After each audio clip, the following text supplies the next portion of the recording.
The following work is brought to you by ScriptCrib. Follow us on Facebook, Twitter, and Patreon for more information on our works. And as always, if you want to know more about what we're doing and be up to date when we release it, always like and subscribe. Rylagek Bertrand, king of the Isle of Warton, sat at his table and drank from his flagon of mead. His mind wandered as he thought about what had happened in the previous day. Several of his ships had been destroyed by the mini Naga, and now he was forced to take action. For too long, many of his ships and many of his people had fallen victim to the merciless Naga, the merman-like people who lived in the depths, who worshipped the god of the tides. He refused to join the Order of Xylene, but now he may not have a choice. The future of his kingdom and the souls of his citizens were at stake. For many a generation, the Isle of Warton provided fish for the bulk of Urine. Their fishermen were adept and their sailors were very skilled at getting the fish and the rest of the products to the mainland. Warton was very profitable. Its location provided it many resources. However, the Bertrand family's diplomacy is how the Isle of Warton was able to remain fiercely independent. A light tap on the door grabbed Rylagek's attention. He looked up from his desk and turned his head toward the door to see Sonier, one of his many advisors, looking in at him from the doorway. "My lord, I have more news from the harbor. 2 of our ships did not make it back unscathed. It appears the Naga are increasing the volatility of their attacks." Rylagek fumed loudly at the sound of Sonier's voice. He hated hearing the bad news, but he knew he needed to hear it. It was his job as king to ensure that all of the ships that went out were prepared to defend themselves. "Tell me, Sonier, did we take any casualties?" he asked. "No, my lord. Every sailor that went out did come back. None of our citizens have made it to the scales today." Rylagek took in a deep breath and calmed down. Though his nerves were on edge, he knew at least he achieved this one mission. Every one of his citizens made it back, and no one made it to the scales. No one would receive Vesia's judgment today. "Then perhaps you can give me some more news then, Sonier. Did we send any of those merman bastards to the scales instead?" "I'd like to think we at least sent something there." Sonier laughed. "Unfortunately, no, sir. No one made it to Vesia's chambers today." Rylagek shook his head in disbelief. "And I suppose there's not much good news then today. Was the hall at least something worthwhile?" Sonier continued to pause and remained stoic. "My lord, the hall was just as it always is. So long as we can get it to the mainland, we will be profitable once again." Rylagek nodded and remained still. He took a moment to compose himself before pushing himself away from the table and rising to his feet. He turned toward Sonier and looked at her. Her disposition was still as stoic as ever, but her appearance was weathered. For the many years that she and her family had served the Rylageks, age had finally caught up with her. The stress of being the royal vizier, the #1 lieutenant to the king, was something that Sonier and her family had treasured. However, while her children were killed by Naga, her grandson, Scare, had become quite a warrior and was someone who was very dependable to the Bertrands. Scare was viewed one day to assume the mantle of the royal vizier, even though it was something he detested. He much preferred to sail on the ships with Ebelis Bertrand, the son of Rylagek and the man who was destined to become the next king. Both were gifted warriors and both were skilled at destroying the merman Naga. They were close friends and very capable allies. Whenever the 2 warriors would go out, the halls were bountiful. The Naga stood no chance against them. They were both very skilled and able to defend the entire ships, just the 2 of them. This led to them being targeted, but it never worked. They were always able to defeat the Naga and make sure the ships made it home safely. Sonier looked at Rylagek and folded her arms across her chest. "My lord, there is something I wish to discuss with you. It's something that I've been meaning to discuss with you for quite some time." Rylagek held his pose and nodded. "Go on. What is it? What can I help you with?" "My lord, it is my job to advise you in all things Dunai. Xylene and his Naga are not going to stop until we are either serving them by bending our knee and giving them tribute, or until we bend our will to another god. It might be time to offer our services to another. It might be time to finally consider breaking our pact of neutrality." "Sonier, I don't know if that's such a good idea," countered Rylagek. "Since the founding of Dunai and the founding of the Isle of Warton, my family has made it a point to not join any of the deities. We've kept ourselves neutral from all of their orders, and we have been able to remain vibrant and thriving. why would I take the time now to join one of the orders? Rylagek's passion was on full display as Sonia remained stoic. She knew this was going to be his response. However, it was her job to always bring up the things that would make him think, and the things that would challenge him.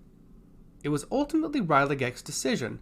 However, she needed to at least give him all the facts so that he could come to a proper position. My lord, I'm not saying that we should just jump into bed with one of the other gods, but I am saying that maybe it would be wise to form an alliance. Sonia raised her eyebrows and kept her eyes focused on Rylagek. Please, at least consider for the sake of our safety. Perhaps Dahar or even Phalaris could protect us from Xylene. Rylagek laughed openly at the thought. Dahar is too worried about her deserts, and Phalaris couldn't protect the blades of grass beneath our feet. What makes you think they could stop the Naga and Xylene? Sonia remained calm, stoic, and shrugged her shoulders. My lord, I don't know. But I think it might be time to ask what they could do. Maybe we should send an envoy to Bryle. Maybe we should send someone to Shorek. Perhaps there's something we could do. Rylagek scoffed openly. I'd almost rather send an envoy to Teardret to see what Dorilius could do. He's one of the few gods that I perceive to not have any motives, with the exception of putting his thumbs on the scale to keep himself entertained. Sonia chuckled softly at the thought. It was no secret that Dorilius liked to keep himself entertained. He was typically always watching, or at least one of his followers were. Then perhaps that would be a good start, sir. Maybe we should send an envoy to Teardret. Maybe he could at least give us some good advice. Rylagek took in a deep breath of the cool air. Fine. Prepare your son to go to Teardret. He can commune with Dorilius and his high priest, and perhaps we could arrange some type of an alliance. However, I'm very skeptical that the god of intellect and knowledge could do anything for us. Sonia smiled briefly. My lord, I doubt he can either. But at least it's a start. Perhaps Xylene, knowing we are at least talking with other gods, might take advantage of staying away from us for a little bit. He might see that we are preparing to strike back and defend ourselves a bit more fruitfully. The two remained silent for a brief moment. You're right, as always, Sonia. Perhaps Xylene would take the hint. Todandik sighed deeply as he looked over his recruits. All of the new Naga, young mermen, stood with their spears and shields ready for battle. I was truly hoping our Lord would provide me with better soldiers than what he has displayed before me, he said to all of them aloud. Each of the new recruits grimaced at the sound of his voice. They did not appreciate his chastising, but it was not their place to fight back. He was their superior by the decree of their lord Xylene, the god of the tides. Todandik turned and looked at them all. I wish to convey a single message to each and every one of you, the same message that I have conveyed to those before you. In the grand scheme of things, in all of Dunai, you are nothing. You are fodder. You are only meant to serve. Your souls and your essence are easily replaceable. With this, know that there is no fear that you should display. Your life, your essence, is meant to serve Xylene, and I will ensure that that happens. The recruits continued to look on with disdain.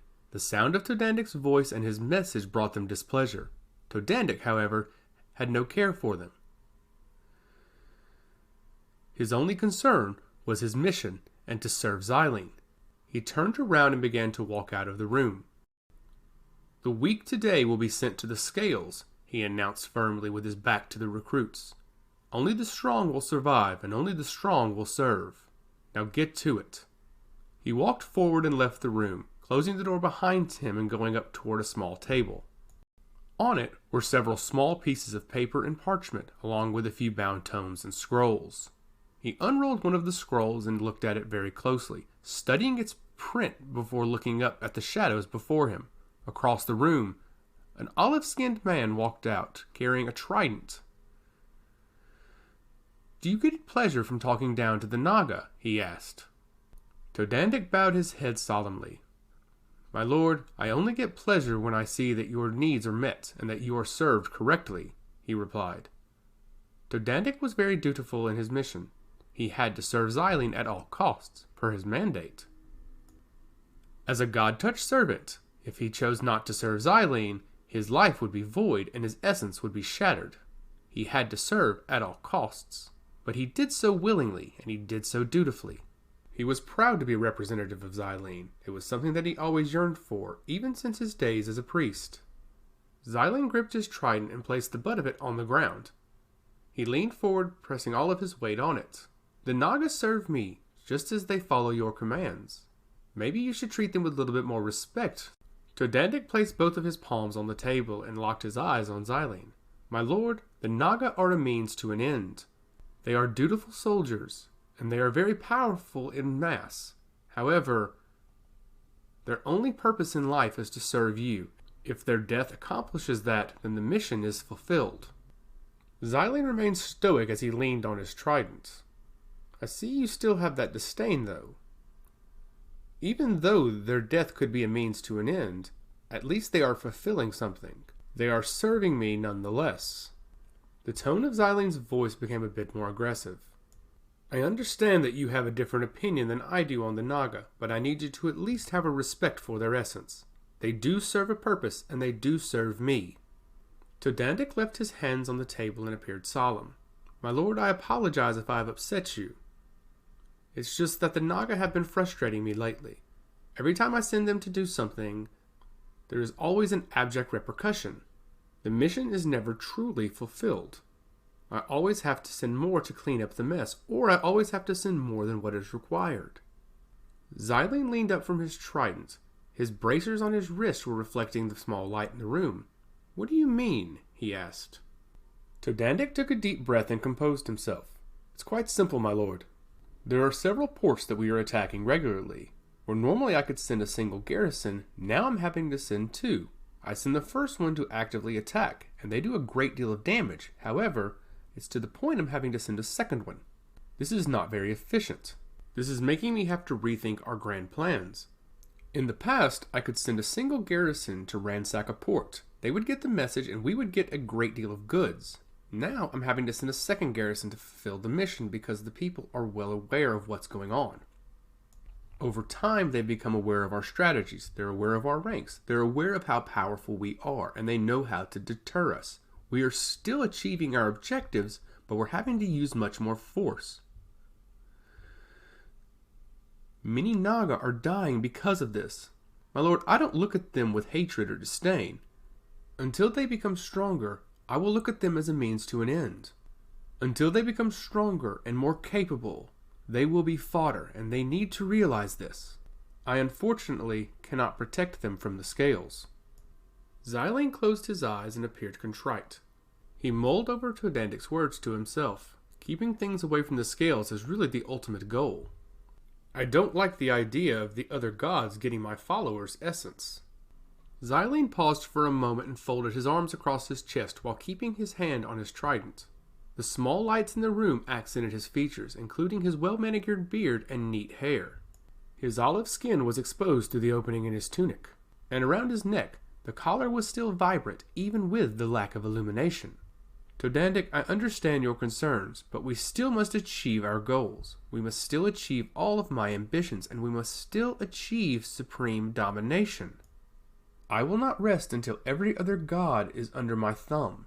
They will bend to my will, and you will help me do it through the Naga. Do you understand me? Todandik looked down at the desk and composed himself. The message from Xylene was clear. He had to achieve his goals. Of course, my lord. I understand you. Todandik's response was solemn. He knew his orders, and he knew what had to be achieved. My lord, what of the Isle of Warton? What are we to do with them?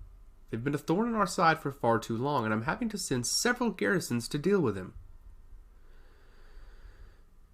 Perhaps you could give me some advice on how we can finally put them under our thumb. Xylene remained calm while gripping his trident. What of them? What of Rylagek and his family? Why will they not bend the knee like the rest of the islands to the north? Todandik sighed loudly. My lord, I wish I knew. We've been attacking their ships for years. We've been attacking the port. But unfortunately, they will not surrender. They will not bend the knee. They possess a will that is almost unmatched. Xylene exhaled loudly through his nostrils upon hearing the message from Todandik. I suppose it might be time to find out what their inner weakness is. Perhaps it might be time for you to go undercover. Perhaps it might be time for you to finally show just what your true powers are, Todandik." The God-touched servant sighed loudly. "If that is what you wish, my lord, then that is what will be done. I will find out what their weakness is, and I will make sure that we exploit it." Scare closed his eyes and composed himself. He had just received his mission from Rylagek, his king. For the first time in his life, he was leaving the Isle of Warton. He was leaving the comforts of home. He was leaving the sanctuary that he had always known. "I don't even know what to pack," he said as he looked in the sack. Scare sighed loudly as he tried to prepare. His sandy blonde hair was well kept, and his clothing was very well worn. It had a few tatters and tears, but only because of what his position was. On the Isle of Warton, he was a warrior. He protected the ships while they were out at sea, and he would make sure they would all come back to harbor. He did not have clothing that was suited for dignitaries. He only had what he wore to fight. He took his job seriously, and he loved what he did. He killed the pirates that tried to steal their goods. He killed the Naga that tried to kill the people. Scare was ruthless but loved. He enjoyed what he did, and he took it seriously. Now, by the orders of his king Rylagek Mertrand, he was being sent to a faraway land. He looked over in the corner of the room to see Evelus Mertrand, the prince of the Isle of Warton, looking over at him. "What do I wear to Teardret?" asked Scare. Evelus laughed loudly. "I'm sure as long as you don't show up naked, they will not have anything to fuss about." Scare rolled his eyes and scoffed. "I mean it, Evelus. What do I wear for these dignitaries? What do I wear for a high priest? What do I wear for the archmage?"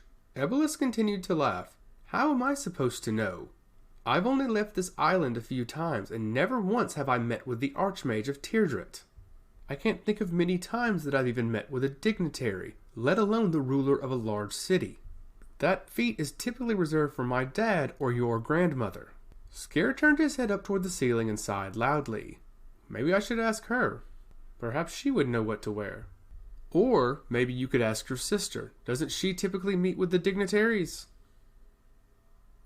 Scare was referring to Evelus's sister, Elise Mertrand, the princess of the Isle of Warton. "Doesn't she have an entire wardrobe devoted to meeting heads of state?" Evelus glanced down his nose at Scare.